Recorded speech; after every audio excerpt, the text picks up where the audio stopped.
Reading from an autocue whilst remaining relaxed and confident requires practice and a few basic techniques. You want to look and sound natural, avoid potential pitfalls, and all the while engaging the audience. I'm Maxine Mawhinney, and this is my short guide to successful autocue presenting. Always review the programme running order and scripts before going on air. This will help identify any possible challenges and give you a chance to make sure you understand the script and that it suits your delivery. But be careful. You don't want to change the meaning or timings of a script. You can also check for any tricky pronunciations. To remain engaging to the viewer, it's important to look directly at them by maintaining eye contact when reading from the screen. Now, one way to do this is to imagine the screen is someone's face and to focus on the middle of it, allowing the words to move up to you and to avoid scanning the whole text. So there are different ways that an autocue can be operated.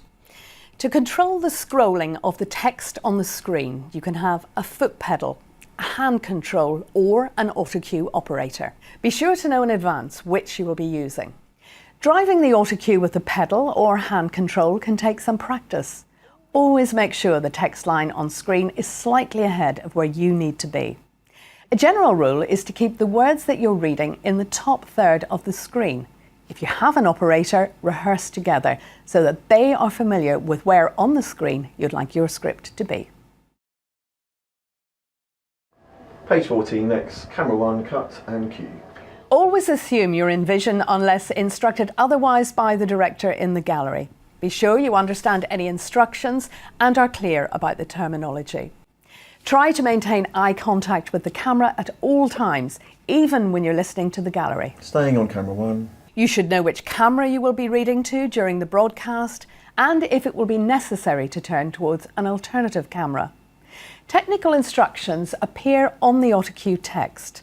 Confirm that you know what they all mean and which part of the running order and scripts they refer to.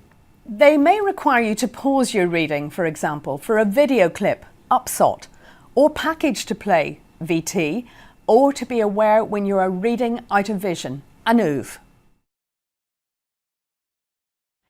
Some broadcasts may require you to switch between reading from an autocue and chairing a discussion or interviewing a guest down the line from another location. With practice, this can be done smoothly. When moving away from the autocue camera, glance down to your script to punctuate the move, but keep talking. This looks tidier and allows you to break eye contact between cameras. Be well prepared for the occasional autocue failure. Well, the main thing, of course, is not to panic. Have your pages in order so you can pick up from where the autocue stopped in case of a mishap. Let me just show you with this. Keeping a copy of your headlines, for instance, to one side can be very useful and get you out of that hole. You can say something along the lines of, let's have another look at the headlines then, and you've got them here. Agree in advance with your producer or director how you are going to indicate that there is a problem with the autocue. They should actually notice though, particularly if you start reading from your scripts, and hopefully they'll play some audio or video to help you out. In the end though, let the gallery fix the problem and listen for the direction. So practicing these techniques will help you present with confidence and authority, and also in an engaging manner. Tell the story, don't read it, and that way the viewer will stay with you and want to hear more. And never forget, you must assume you're broadcasting and on air unless somebody tells you otherwise. And that's a clear.